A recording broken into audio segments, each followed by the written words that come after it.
사무엘상 2장 오늘은 11절부터 마지막 9절까지 보겠습니다. 한나는 아들이 없어가지고 멸시를 받았죠. 그리고 천대받고 그랬던 자신이 결국에는 하나님께 사무엘을 얻었어요. 이제 종기를 받게 된 거죠. 그래서 주님께 감사를 드렸습니다. 이렇게 한나는 자신이 종기를 얻는 것이 하나님의 은혜라는 것을 확실히 깨닫고 나서 감사했어요. 그러니까 사람이 고달플 때 하나님께 의지하지만 존귀를 받고 지체 높은 자리에 딱 이르게 되면 하나님을 잊어버리는 불경죄를 범할 때가 많이 있어요. 하지만 한나는 자신이 영광스러운 위치에 이르렀음에도 불구하고 하나님의 은혜를 저버리지 않고 감사를 드렸습니다. 그래서 우리는 잘 될수록 주님의 은혜를 기억하고 그분께 더 나가야 함을 교훈받았어요. 그리고 한나는 하나님의 전능하신 그 능력을 찬양했어요. 자신이 사무엘을 출산하게 된 것은 하나님의 전능하신 능력의 결과였다는 것을 기도로 알렸단 말이에요. 그런데 그 기도의 내용을 보면 아들 사무엘로 시작해가지고 결국은 메시아로 오실 왕까지 이어지는 애언의 내용이었단 말이에요. 그래서 그 내용을 우리가 한 절씩 이렇게 살펴봤습니다. 이렇게 한나가 사무엘을 낳은 후에 하나님께 드리는 그 찬양을 마치고 이 사무엘의 출생과 함께 엘리 가문은 이제 그때부터 패망에 이르는 기록이 나와요. 사실 이 엘리 가문은 하나님이 택한 제사장 가문이었잖아요. 하지만 이 엘리는 가정을 믿음으로 잘 다스리지 못했어요. 그 결과로 두 아들이 있었는데 이 아들들이 하나님께 큰 죄악을 범하게 됩니다. 그래서 오늘은 전체 문맥을 통해서 하나님 앞에서 범죄하고 회개치 않은 자는 그 누구를 불문하고 결국 하나님 앞에 그 죄 용서의 은혜를 입지 못하고요. 결국에는 버림받을 수 있다는 것을 교훈받게 됩니다. 그래서 전체 내용을 이렇게 축약하면 무너지는 집과 세워지는 한 사람의 비교를 보여주고 있어요. 같은 성전에 거하지만 다른 인생을 두고 사는 두 부류의 사람들이 등장한단 말이에요. 하나는 엘리 제사장의 아들들이고 그 다음은 한나의 아들 어린 사무엘이에요. 이 모두가 같은 성전 안에 있었단 말이에요. 같은 하나님을 섬기는 자리에 있었단 말이에요. 그런데 결과는 완전히 다르게 그려집니다. 한쪽은 무너지고 한쪽은 세워져요. 근데 이 차이는 어디에서 나올 수 있냐면 하나님을 대하는 태도에서 나와요. 자, 그렇다면 우리가 먼저 하나님을 멸시하는 그 사람들을 보도록 하겠습니다. 11절부터 17절까지 한 목소리로 읽겠습니다. 시작. 이후에 엘카나는 라마의에 있는 그의 집으로 갔더라. 그리고 그 아이는 제사장 엘리의 앞에서 주를 섬겼더라. 이때 엘리의 아들들은 벨리알의 아들들이었으니 그들은 주를 알지 아니하였더라. 그리하여 그 제사장들이 백성에게 하는 관례가 있었으니 곧 누군가 희생 제물을 바쳤을 때 고기가 삶아지는 동안 그 제사장이 종이 세 갈래로 나누어진 고기 갈고리 하나를 자기 손에 들고 왔더라. 그런 다음에는 그가 납작한 냄비나 주전자나 가마솥이나 냄비 안에 있는 그것을 찔러 넣었으며 고기 갈고리가 끄집어내는 모든 것을 그 제사장이 자신을 위하여 취하였더라. 실로에서 그들이 거기로 온 모든 이스라엘인들에게 그와 같이 행하였더라. 또한 그들이 지방을 태우기 전에 그 제사장의 종이 와서 희생 제물을 바친 사람에게 말하기를 제사장을 위하여 불에 구울 고기를 달라. 이는 그가 삶은 고기가 아닌 날고기를 너에게서 얻으려 하기 때문이라 하였더라.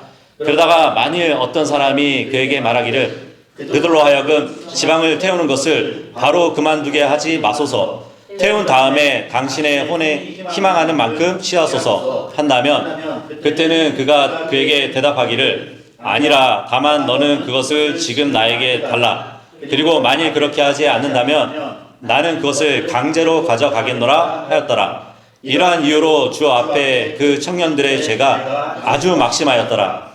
이는 사람들이 주의 재물을 혐오하였기 때문이라. 내용이 보니까 11절에 그 아이는 여기서 사무엘을 얘기하겠죠. 사무엘은 제사장 엘리 앞에서 주를 섬겼더라 이렇게 되어 있습니다. 뭐 엘리의 아들들이 사무엘보다 나이가 얼마나 더 많았는지는 알 수 없어요. 근데 문맥으로 볼 때 엘리는 그들이 성년이 되기 전에 제사장으로 삼았던 것 같아요. 엘리는 대제사장이잖아요. 두 아들은 제사장들이에요. 근데 17절에 보니까 이 두 아들들을 가리켜가지고 청년들이라고 부르고 있어요. 그죠? 그러니까 성년이 되기 전에 제사장으로 삼았던 것 같아요. 엘리가. 그렇다면은 사무엘의 나이는 아마도 적게는 3세에서 많게는 15세 그 사이의 나이였다고 볼 수 있겠죠. 자, 그런데 사무엘은 제사장 엘리 앞에서 주님을 섬겼어요. 근데 동시에 12절에 보니까 이때 엘리의 아들들은 벨리알의 아들들이었대요. 그들은 주를 알지 아니하였다고 기록되어 있습니다. 여기서 엘리의 두 아들 이름이 이제 홈니와 피나스거든요. 근데 사람들 보기에는 사악한 자들이었다고 보시면 되고, 하나님 보시기에도 굉장히 전적으로 백해무익한 존재였다는 그 사실을 가르쳐주고 있어요. 여기 벨리알의 아들들이라고 표현을 하잖아요. 고린도후서 6장 15절에 보면은 그런 말씀이 있잖아요. 그리스도께서 벨리알과 무슨 화합이 있겠느냐 그러잖아요. 믿는 자가 불신자와 어떤 부분을 함께 하겠느냐 이 말씀이 있거든요. 근데 제사장 엘리는 자신의 판단력이 부족해가지고 이 경건한 여인 한나를 보고 오히려 벨리알의 딸로 보이기도 했었어요. 그죠? 1장 16절에 보면 이렇게 소리 없이 기도하고 있는데 마치 그게 술주정하는 것처럼 보여줬단 말이에요. 근데 정말 행실이 나쁜 자기 자식들에 대해서는 관대했다는 것을 알 수 있어요. 쭉 내려가서 29절에 보면 엘리 제사장은 자기 아들들을 주님보다 더 훨씬 존귀하게 여겼대요. 어쨌든 여기서 핵심은 이거예요. 제사장인데 하나님을 모른다는 거예요. 물론 주님을 알지 못한다는 이 말은 하나님의 그 존재를 모른다는 것이 아니거든요. 단순한 지식의 문제가 아니라 주님과의 관계를 얘기해 주는 것이에요. 주님과의 관계에 있어서 모른다고. 그런 말 들어보셨죠? 우리가 하나님을 지식적으로만 아는 것에서 넘어가지고 인격적으로 주님을 알아야 한다고. 그죠? 그래서 믿는 가정의 자녀들이라고 해도 이 엘리의 아들들처럼 하나님을 모를 수가 있어요. 그냥 부모님의 뱃속에 거하면서 교회 태교를 한 게 전부인 그 자녀들은 진짜 주님을 모를 수 있습니다. 예. 그래서 모태신앙이라는 말 있잖아요. 그 발음을 잘 들어봐요. 모태신앙이에요. 그래서 우리나라에 큰 대형 교회 중에 옥하는 목사님이라고 있거든요. 굉장히 훌륭한 분이에요. 그런데 그의 첫 아들을 사람들이 무신론자라고 얘기하고 안티 개신교라고 이렇게 평가받는 아들이에요. 아버지는 훌륭한 목사님인데 이 첫째 아들이 그런 책도 썼었어요. 이 신약성경은 궤변과 왜곡으로 가득 찬 텍스트라고 그렇게 주장도 하고요. 예수님의 부활을 두고 죽은 사람은 다시 살아날 수 없다고 그렇게 주장을 한 아들이란 말이에요. 그러니까 그 아들은 하나님을 알지 아니하였더라 이 말씀처럼 아무리 믿는 가정의 자녀라 할지라도 주님을 모를 수가 있다는 얘기예요. 지금 엘리의 아들들은 제사장 직분이 있었어요. 성직자였단 말이에요. 그럼에도 불구하고 하나님을 몰랐대요. 굉장히 놀랍죠. 하나님을 두려움이 없었다는 것이에요. 제사장이었는데 희생 헌물을 도둑질하고요, 백성의 재물을 강탈하고 하나님보다 자기 욕심을 앞세웠던 그러한 아들들이었어요. 근데 그것을 또 가르쳐가지고 13절에 보니까 그리하여 그 제사장들이 백성에게 하는 관례가 있었으니 이 말을 해주고 있습니다. 여기서 관례라는 것은 뭐 언제적부터인지 모르지만 계속 관행적으로 해왔다는 것을 말해주잖아요. 근데 이것은 제사장들에게 보장된 어떠한 법적인 권한이 아니라 그러한 권리나 권한을 뛰어넘는 월권 행위가 이어져 왔다는 것을 지금 지적해 주고 있는 것이에요. 그게 뭐냐면 누군가가 하나님께 희생 제물을 바치려고 해요. 근데 고기가 삶아지는 동안에 이 제사장의 종이 삼지창을 딱 들고 옵니다. 그리고 갈고리로 이 납작한 냄비나 주전자나 가마솥에 있는 고기를 찔러요. 그래가지고 딱 찔리면은 끄집어내요. 그걸 가지고 제사장에게 주는 거예요. 그러면 제사장이 취했다고 합니다. 아직 하나님께 희생제물로 바쳐지지도 않았는데 그 전에 가져가는 거예요. 그러니까 예외 없이 모든 이스라엘이 바친 희생물을 그렇게 취했다고 기록하고 있어요. 자, 그런데 이런 관례가 합당한 일이었을까요? 여기서 바쳐진 희생물은 화평 제물이거든요. 그 화평 제물에 관한 율법이 기록되어 있어요. 레위기 7장 한번 보도록 할게요. 레위기 7장 31절에서 34절 한번 보도록 하겠습니다. 백성들이 하나님께 바치는 화평 제물에 관한 율법의 기록이 레위기 7장 31절에서 34절까지 기록되어 있어요. 그 내용을 보시면 그런 다음에 제사장은 그 지방을 제단 위에 태울지니라. 그러나 그 가슴은 아론의 것과 그의 아들들이 것이 되리라. 그런 다음에 너희는 오른쪽 어깨를 너희의 화평 제물들에 속한 희생 제물들에 들어 올리는 제물로 제사장에게 줄지니라. 아론의 아들들 가운데 화평 제물들의 피와 그 지방을 바치는 자가 오른쪽 어깨를 자신의 지분으로 가질지니라. 이는 내가 이스라엘 자녀들의 화평 제물들에 속한 희생 제물들에서 흔드는 가슴과 들어 올리는 어깨를 취하여 그것들을 제사장 아론과 그의 아들들에게 이스라엘 자녀들 사이에서 영원토록 규례로 주어졌기 때문이라, 이 말씀을 하고 있어요. 무슨 말이냐면 화평 제사에서 이 제물 중에서 지방 부분은 번제단에 태우고 살코기 부분, 가슴과 어깨는 제사장과 제물을 바친 자가 나누도록 되어 있단 말이에요. 근데 우리가 본 사무엘상 본문은 뭐라고 하죠? 그냥 삼지창 갈고리로 여기저기 막 찔러보다가 딱 걸리면은 취해서 먹었다는 거예요. 예전에 어른이 숟가락 들기 전에 먼저 음식을 먹으면 어떻게 되나요? 그 숟가락으로 딱딱 마셔요. 지금 주님에게 바쳐지기 전에 고기를 뭐 삶던지 태우던지 주님의 것에 손을 댔다는 말씀이에요. 그죠? 거기다가 15절 이후로 내용을 보면요, 주님께 희생제물에 지방을 태워드리려고 하는데 제사장이 종이 와가지고 불에 굽기 전에 제사장이 먹을 고기를 달라고 했다고 합니다. 그것도 익은 고기가 아니라 날고기를 달라고 그랬대요. 근데 제물을 바치는 자가 일단 주님께 태워드리고 그 다음에 원하는 만큼 가져가시면 안 됩니까? 이렇게 말을 하면 이 사람 안 되겠네 하면서 그냥 강제로 가져갔다고 기록되어 있어요. 그죠? 근데 삶지도 않고 태워지기 전에 날고기를 가져갔대요. 이것도 한번 보도록 할게요. 레위기 3장 3절부터 5절까지의 말씀. 물론 제사장이 구워 드시기 위해서 생고기를 달라고는 했지만 그게 아니었을 것 같아요. 예.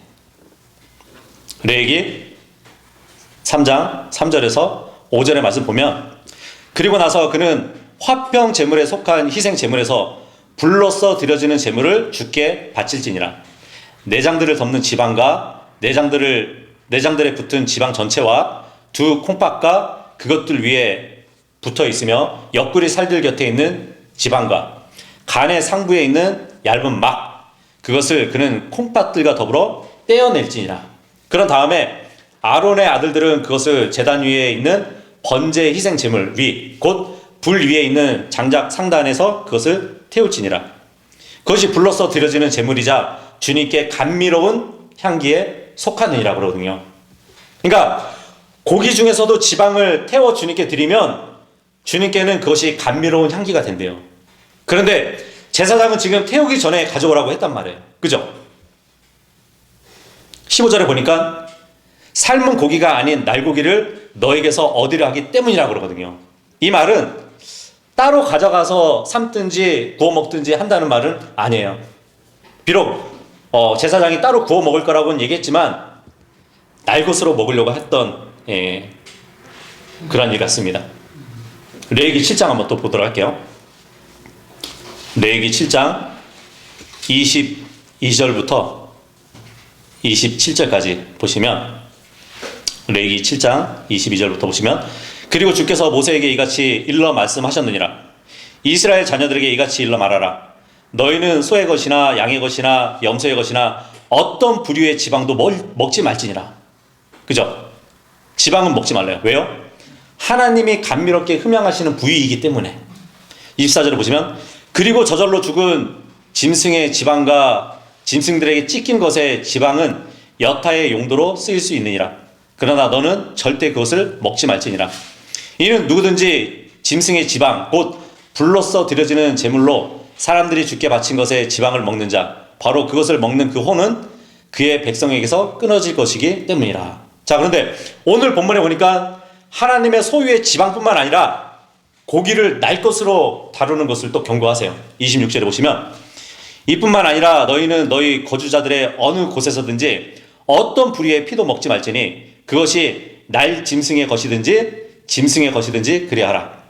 그것이 어떠한 혼이든지 어떤 부리의 피라도 먹는다면 바로 그 혼은 그의 백성에게서 끊어지리라 그러거든요. 여기서 피를 먹는다는 것은 고기를 생으로 먹는 것을 얘기하는 것이에요.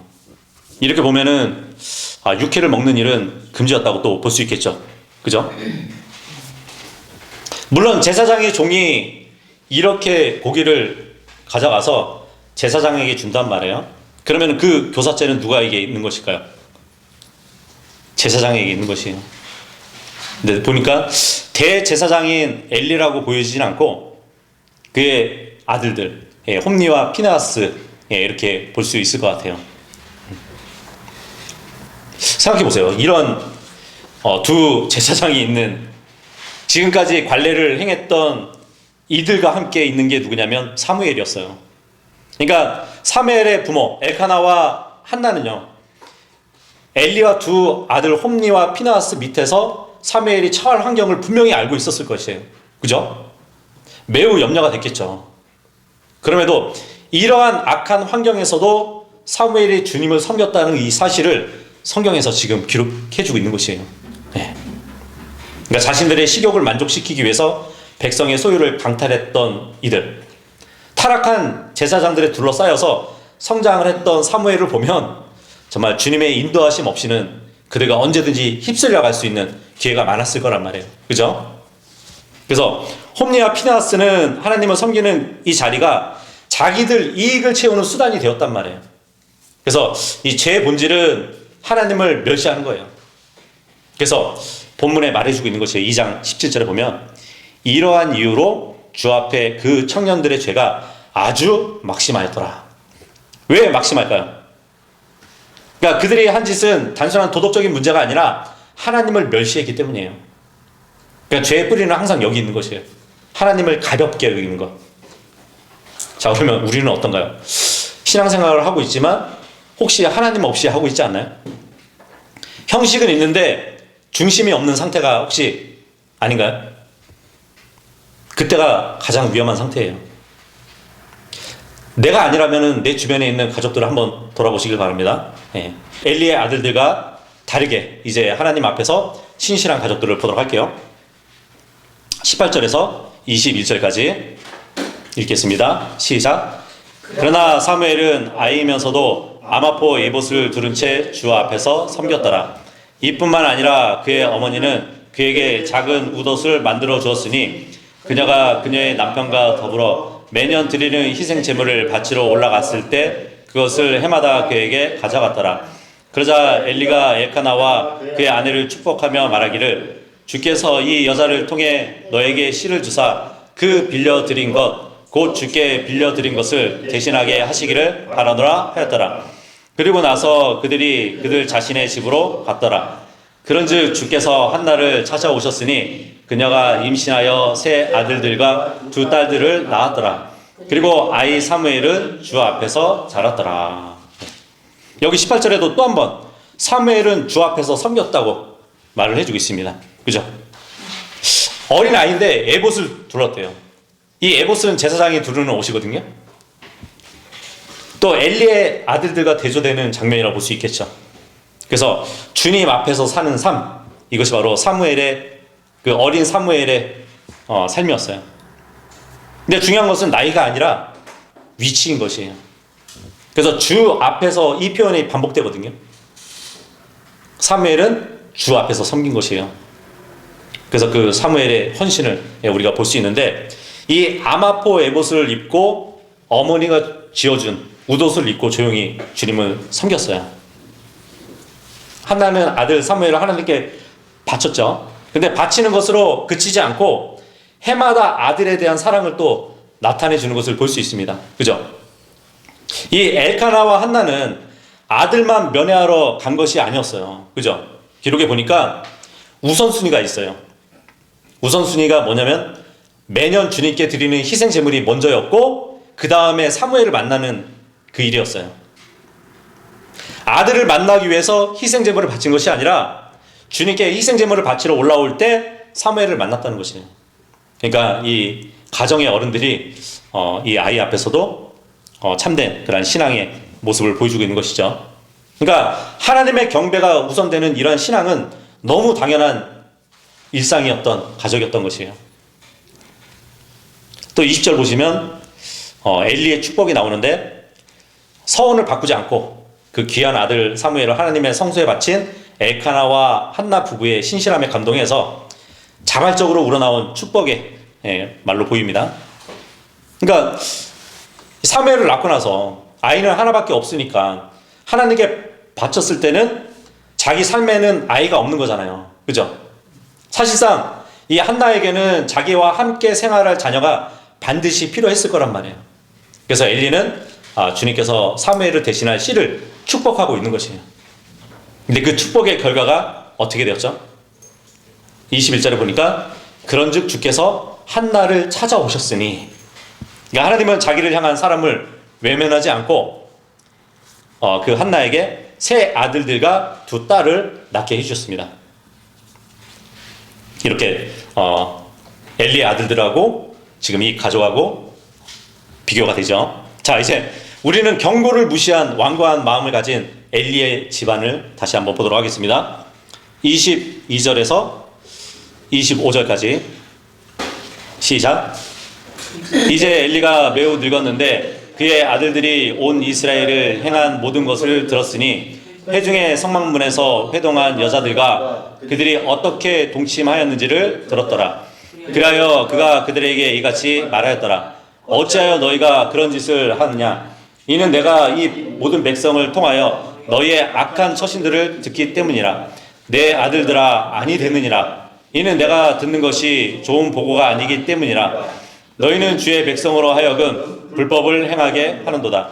만일 어떤 사람이 다른 누구를 대적하여 죄를 짓는다면 판관이 그를 재판하리라.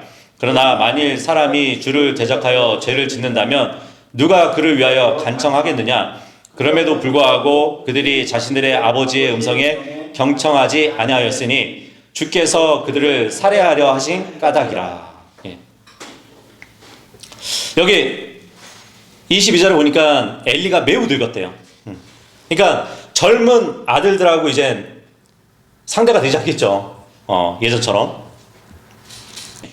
1947년부터 1956년까지 그 이스라엘 사해 인근에 있는 쿰란에 11개의 동굴이 있어요. 근데 그 동굴에서 2000년 전에 히브리어와 아람어 성경 필사본들이 발견이 되었대요. 뭐 뉴스에도 나오고 했거든요. 그래서 에스더를 제외한 구약 성경 전체하고 외경들이 이렇게 포함되어 있는데 그 쿰란 사본의 3회에서 본문을 보잖아요. 여기 본문 보면 우리 성경에는 22절에 이제 엘리가 매우 늙었는데 이렇게 되어 있는데 그 쿰란 사본에는 엘리가 90세가 되었더니 이렇게 되어 있어요. 근데 뒤로 넘기면 4장 15절에 보잖아요. 그러면 무슨 말씀이냐면 이때 엘리가 98세였더라 그러거든요. 그래서 지금 2장하고 4장하고 어느 정도의 대충 계산해가지고 이때는 90세였을 거야 하고 엘리가 90세가 되었더니 이렇게 기록해 놓은 것 같아요. 그러니까 성경에 손을 댄 거죠. 그러니까 이 쿰란 동굴에서 발견된 사해사본은 바른 본문이 아니에요. 근데 4장 15절에 보면은 엘리가 98세였더라 이렇게 되어 있는데 변개된 70인역에도 보면은 엘리가 죽을 때 나이가 90세더라 이렇게 또 되어 있습니다. 네. 무슨 근거로 그렇게 만들었는지 모르겠어요. 어쨌든 지금 본문 보니까 엘리가 매우 늙은 나이에 자기 아들들의 행적을 들었어요. 그 일이 뭐냐면 회중의 성막문에서 회동한 여자들과 그들이 어떻게 동침하였는지였어요. 예. 성막에서 이러한 일이 벌어졌대요. 성막은 하나님의 집이잖아요. 근데 하나님의 집에서 이런 음란한 행위가 있었다는 것이에요. 우리 교회는 어떤가요? 교회는 하나님의 진리의 기둥과 터라고 불려지죠. 근데 하나님의 집과 다를 바가 없었던 게 구약 때의 성막이란 말이에요. 근데 우리가 앞 본문에 볼 때는 제사장의 사주로 백성들이 이제 주님께 바치 희생 제물을 일부 가로채는 것을 봤단 말이에요.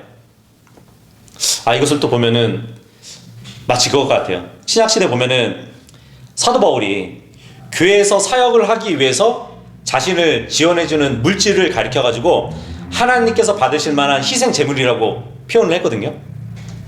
근데 그 사역을 위한 모금이 제대로 쓰여지기 전에 가로채는 일이 이 시대에도 있단 말이에요. 그죠? 흔히 볼 수 있단 말이죠. 그리고 지금 본문의 말씀처럼 성적인 스캔들이 교회 곳곳에서 터지기도 해요. 우상신들이 있는 그런 신전에서는요, 우상신에게 분향을 하고 난 뒤에 그 신전에는 여사제들이 많았어요. 그러니까 신전 창녀들이라고 불리거든요. 그래서 이교도 신전에서는 그러한 신전에 있는 여사제들하고 그 우상을 섬기러 왔던 사람들하고 성적인 관계를 갖는 그런 종교 행위를 했었단 말이야. 그래서 전에 우리가 사사기 공부했을 때 창녀 라합이 있었잖아요. 그래서 이 창녀 라합을 봤을 때 사람들에게 이름이 좀 알려진 것으로 봤을 때는 그 포조의 가능성이 있다고 했더니 어떤 분이 그렇게 얘기하더라고요. 사실 에리코 지방의 그 지명이, 에리코라는 이름이 히브리어로 달에서 유래한 이름이래요. 달, 하늘에 떠있는 달. 그래서 그 도시가 보름달이 되잖아요. 그러면 달의 신을 숭배하는 축제를 열었대요. 축제를 열고, 그러니까 가나안의 신 중에 하나죠, 달신이. 그 보름달만 되면 그 신을 숭배하는 축제가 열렸는데, 그때 숭배자들과 성적인 관계를 가졌던 창녀들이 있었대요. 그 창녀들 중에 하나가 라합이라고 이렇게 설명하시는 분이 있더라고요. 어쨌든 그런 것처럼 이방 신전처럼 지금 하나님의 성막을 그렇게 만들고 있는 것이에요. 이 홈리와 피나스가. 그러니까 당시 가나안의 이교도 신앙을 성막으로 가지고 들어왔다는 얘기예요. 그래서 이와 같은 짓을 범하고 있다는 것입니다. 신전에서 봉사하는 창녀들과 관계를 갖듯이 이들이 성막문에서 회동한 여자들과 동침을 했다는 것이에요. 여기서 성막문에서 회동한 여자들, 이 당시에 성소 규례를 따라서 성소 내에서 일정한 직무를 부여받았던 헌신된 여자들을 얘기합니다. 출애굽기 38장에 보면은 이 성막의 기물들을 만드는 그 문맥을 보잖아요. 그러면 노수로 만든 물두멍을 만들었을 때 그것을 뭘로 만들었냐면 그 성막에 집결한 여자들, 그 여자들의 거울들로 만들었다고 기록이 되어 있어요. 그러니까 회중의 성막문에 결집했던 그 여자들이 지금 여기에 성막문에 회동한 여자들과 같은 것이에요. 근데 그 여자들이 물두멍을 만들 수 있도록 자기들의 거울을 줬어요. 재료는 주었지만 이 여자들이 성소에서 구체적으로 어떠한 일을 했는지는 모르겠어요. 어쨌든 그 여자들과 음행을 한 것이에요. 아마도 이 성막에서 섬기는 여자들은 자주 이렇게 희생 제사가 반복되잖아요. 그러면은 예를 들어서 뭐 식기를 세척하거나 그 밖에 음식물을 준비하는 잡다한 일에 종사했을 거라고 보여집니다. 그래서 어떤 분이 이제 입다가 잘못된 서원으로 인해 가지고 자기 딸을 주님께 바칠 수밖에 없었잖아요. 그렇다고 하나님은 번제를 받지 않으시는 분이시니까 결국 딸을 여기 성막의 여자들 중에 하나로 보냈다고 주장하기도 하는데, 그렇다면 왜 해마다 애곡을 했을까요? 그죠? 자, 어쨌든 지금 엘리는 자신들의 아들들의 죄를 알고 있었어요. 알지만 멈추지는 않은 것 같아요. 다만 그냥 다그치고 있어요. 24절에 보니까 내 아들들아 아니 되느니라 그러잖아요. 야, 너희들이 행하는 그 짓들을 내가 들었는데 별로 좋은 소식은 아닌 것 같으니까 그러진 말라고. 주님이 안 좋아하실 거라고. 그러면서 실제로 막지는 않아요. 물론 거기서 더해가지고 아들들의 죄의 무서운 단계를 심각하게 알려줍니다. 사람이 사람을 대적하면 재판을 받겠지만 하나님을 대적해서 죄를 짓는다면 변호사도 없다고, 되돌릴 수도 없다고 지금 주의를 주고 있어요. 그런데 이 엘리는 마치 소돔의 심판이 있을 때 사이들에게 이 심판을 전했던 롯과 같이 사이들이 농담하는 자처럼 생각을 했잖아요. 자기 장인 어른이 얘기하는 것을. 그런 것처럼 아예 아버지의 음성에 경청하지 않았다고 말을 해주고 있습니다. 사실 이 엘리는 너무 늙어서 이 말로 두 아들을 책망하는 것 외에는 달리 어찌할 도리가 없었을 것이에요. 결국 이 아들들의 태도에 대해서 하나님은 그들을 죽이기로 하십니다. 물론 이제 하나님이 직접 죽이시기보다는 나중에 보면은 팔레스타인들을 시켜가지고 그들을 죽이게 됩니다. 이 엘리의 아들들이 하나님 따르기를 거절했기 때문에 그들의 죽음을 허락하신 거예요. 하나님이. 이 엘리의 두 아들에 대한 나쁜 여론이 있었고요. 영적 지도자로서의 신분 등에도 이미 그들의 마음이 완악해져가지고 정말 타락과 방종에 눈멀게 되어서 주님은 그런 마음을 방치해 두셨고요. 그에 따라서 이제 돌이킬 수 없는 주님의 무서운 심판이 있을 것을 말씀해 준단 말이에요. 그래서 이렇게 계속되는 불순종은 결국 마음을 굳게 만드는 것이에요. 그래서 죄는 반복될수록 더 이상 죄로 느껴지지 않는 것이에요. 그래서 초기에 끊어야 되는 것이에요. 26절 읽겠습니다. 시작. 그리고 아이 사무엘은 점점 자라나 주께 또 사람들에게 모두 호의를 입었더라. 복음서에 보면은 어린 예수님에 대해서 비슷한 말씀을 해주시잖아요. 그런 것처럼 이 사무엘도 사람들에게 호의를 받으면서 자랐다고 합니다. 무너지는 한 집에 반해서 지금 자라나는 사무엘을 대조해주고 계시는 것이, 여기서 인생의 방향이 완전히 갈리는 것이죠. 사무엘은 점점 자라가요. 하나님과 사람들 앞에서 호의를 입었다는 것은 곧 인정을 받는다는 것을 말해주겠죠. 근데 엘리의 집은 점점 무너져가요. 심판을 향해서 간단 말이에요. 그래서 이렇게 보면 정말 인생은 중립이 없는 것 같아요. 자라든지 무너지든지 둘 중 하나를 밀고 나가야 되는 것이에요. 그죠? 자, 이제 마지막까지 문맥은 하나님의 심판을 선언하는 내용입니다. 27절에서 30절까지 읽겠습니다. 시작. 그리고 하나님의 사람이 엘리에 와서 그에게 말하기를 주께서 이같이 말하노라. 그들이 이집트에서 파라오의 집에 있었을 때 내가 너의 조상의 집에 명백하게 나타났느냐. 그리고 내가 그를 이스라엘의 모든 지파들 중에서 선택하여 나의 제사장이 되게 하고 나의 제단 위에 제물을 바치게 하며 분향하게 하고 내 앞에서 에봇도 있도록 하지 했느냐. 그리고 내가 이스라엘 자녀들에게 속하는 불로서 드려지는 모든 제물들을 너의 아버지의 집에 주었느냐. 그렇다면 어찌 너희는 내가 나의 거처에서 명령한 나의 희생 제물과 나의 봉헌물을 발로 차버리느냐. 그리고 어찌 너의 아들들을 나보다 훨씬 존귀하게 여겨 나의 백성 이스라엘의 모든 제물들에 제해가는 것으로 너희 자신을 살찌우느냐. 이러한 이유로 이스라엘의 주 하나님이 말하노라. 내가 정녕 너의 집과 너의 아버지의 집이 내 앞에서 영원토록 살아가리라 말하였노라. 그러나 이제 주가 말하노니 내가 결탄코 그리하지 아니하리라. 이는 나를 존귀하게 여기는 자들을 내가 존귀하게 여길 것이요 나를 멸시하는 자들은 가볍게 여기기 때문이라. 예. 이 말씀을 보니까 하나님이 직접 엘리를 향해서 말씀하고 있는 것은 아니에요. 그죠? 27절에 보니까 하나님의 사람이 엘리에게 와서 그에게 말을 했대잖아요. 그죠? 그러니까 하나님은 과거를 상기시키면서 너의 가문은 은혜를 잊은 집이 되어버렸다고, 그것을 한 예언자를 통해서 지금 얘기를 하고 있는 것이에요. 그 예언자에 대해서 이름이 나오진 않죠. 예. 여기서 하나님의 사람이라는 말은 예언자와 동격을 말한다고 보시면 돼요. 그래서 성경에 보면은 예언자를 가리켜서 늘 하나님의 사람이라고 이렇게 칭해지기도 합니다. 그러니까 어떤 예언자가 지금 엘리를 찾아왔다는 것이에요.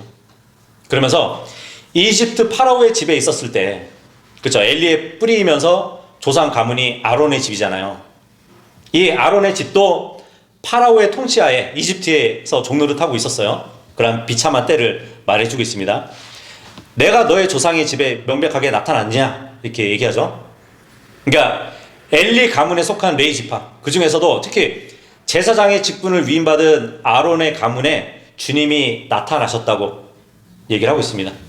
지금 어떤 예언자가 엘리 제사장 집의 죄악을 책망하면서 심판을 선언하기에 앞서서 먼저 하나님께서 그들에게 베푸셨던 크신 은혜를 먼저 언급하고 있는 것이에요.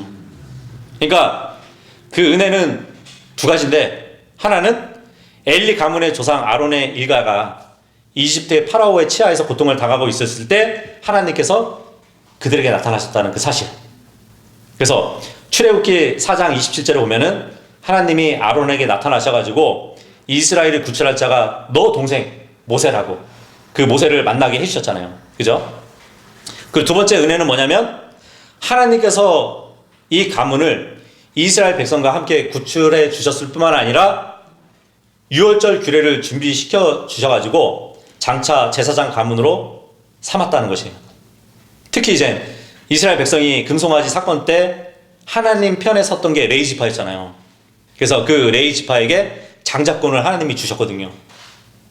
원래는 르우벤이 장자 지파였는데 하나님은 레위 지파에게 장자권을 주셨어요. 그러면서 주님은 내가 너희 집을 택했다고, 엘리의 조상 가문이었던 아론의 가문 위에만 제사장의 직분을 맡겨주셨다는 말씀을 해주고 있어요. 그들을 통해서 내가 희생 제물을 받았었다고, 그러한 특권을 너희가 가졌었다고, 그리고 너희는 그 일만 해도 다른 지파들에게 11조를 받으면서 제사장 가문이 모두 풍족했고 부유했었다고.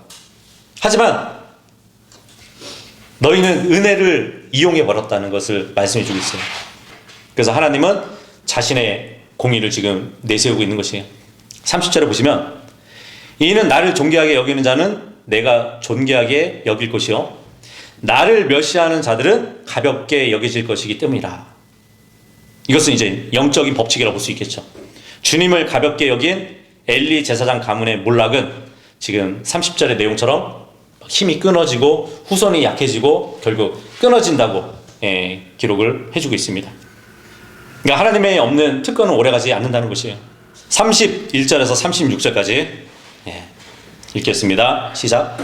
보라, 그날들이 오리니 내가 너의 팔과 너의 아버지의 집의 팔을 잘라버릴 날이요 너희 집에 노인이 한 명도 없게 될 것이다. 그런즉 하나님이 이스라엘에 줄 모든 번성 가운데 너는 나의 거처에서 원수를 보리라. 또 너의 집안에는 영원토록 노인이 한 명도 없으리라. 그리고 너에게 속한 그 남자 곧 내가 나의 제단으로부터 끊어버리지 않을 자는 너의 두 눈을 새하게 하고 너의 마음을 비통하게 하는 존재가 되리라. 그리고 너의 집의 모든 생출이 그들의 꽃다운 나이에 죽으리라. 그리고 이것이 너에게 표적이 되리니 너의 두 아들들에게 곧 홈니와 피느하스에게 임할 일이라. 그들이 둘 다 한날에 죽으리라. 그리고 나는 한 신실한 제사장을 나에게 일으켜 세우겠으니 그는 나의 마음속에 있는 것과 나의 생각 속에 있는 것에 따라 실행하리라. 그리고 내가 그에게 확실한 집을 세워주겠노라. 그리하면 그가 나의 기름 부음 받은 앞에서 영원토록 살아가리라.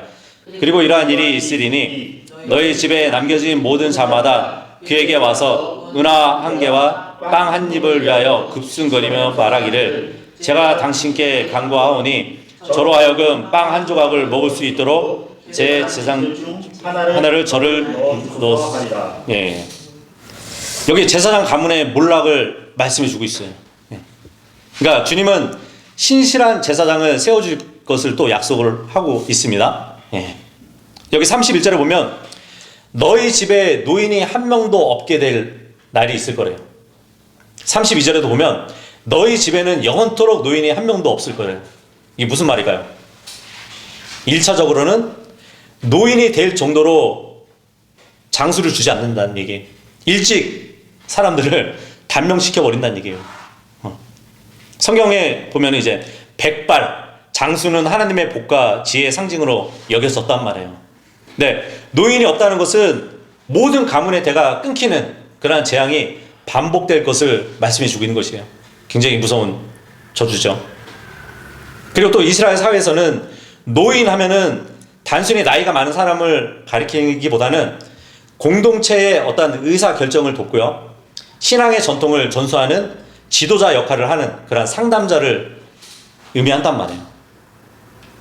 가문의 어른이 없다는 것은 정말 위기 상황이 딱 닥칠 때 방향을 제시해 줄 지혜로운 자가 사라진다는 것을 뜻한단 말이에요. 그래서 솔로몬 이후에 왕국이 분열되잖아요. 르호보암과 여로보암, 이 두 왕으로 갈라진단 말이에요. 근데 그 중에서도 르호보암 왕을 보면은 그동안에 이제 성전 재건을 위해서 세금을 많이 바쳤던 백성들이 이제는 우리 세금 부담을 좀 줄여달라고 이렇게 얘기하거든요. 솔로몬 때 이제 성전을 짓느라고 세금을 많이 냈었거든요.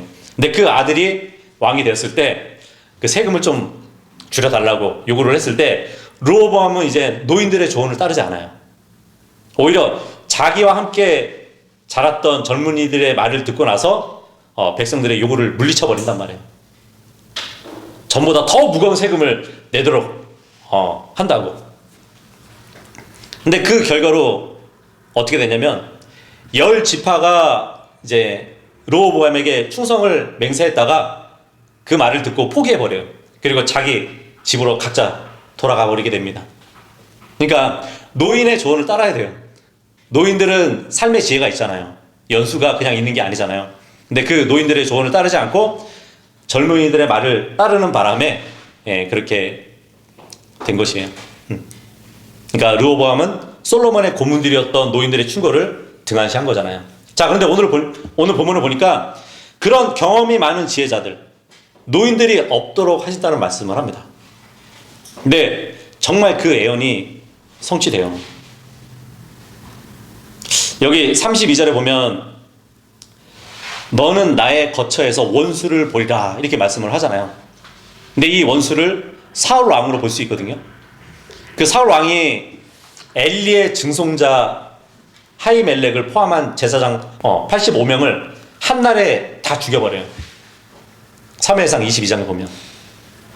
그리고 솔로몬 시대에 이르러가지고 엘리 가문의 마지막 제사장이 누구냐면 아비아달이었거든요. 근데 이 아비아달을 파면시키고요, 제사장 직분에서 완전히 쫓아내버려요. 그러니까 하나님의 이 저주가, 예언이 이렇게 성취되는 것이. 자, 그런데 제사장의 몰락을 말씀하시면서도 35절에 보니까 그리고 나는 한 신실한 제사장을 나에게 일으켜 세우겠다고 말씀해주고 있어요. 물론 역사적으로 보면 사무엘을 말해주겠죠. 그죠? 이렇게 하나님은 항상 위기를 주시고 또 어떤 멸망을 주시는 것 같지만 항상 또 대안을 준비하시는 분이에요. 근데 그 제사장이 세워지기 전에는 이 레위 가문에서는 모든 자들이 제발 나에게 제사장 일을 할 만한 일거리를 맡겨달라고 그렇게 해서 생계를 잇게 해달라고 매달릴 거라고 말씀을 또 해주고 있습니다. 근데 이 모든 것은 엘리 집안이 먼저 하나님을 멸시한 데에 대한 결과예요. 이렇게 오늘의 이 본문은 단순한 역사 이야기에서 끝나지 않아요. 어떻게 보면 지금 우리의 이야기로도 이어지는 교훈이라고 말씀이라고 볼 수 있거든요. 그러니까 두 가지 길이 있는 거예요. 엘리의 아들들은 하나님을 가볍게 여겼어요. 형신만 남은 그들의 성막의 봉사 행위를 딱 보면 결국 심판을 받는 것으로 끝이 나잖아요. 하지만 사무엘은 하나님 앞에서 어린 나이부터 섬겼어요. 헌신을 했어요.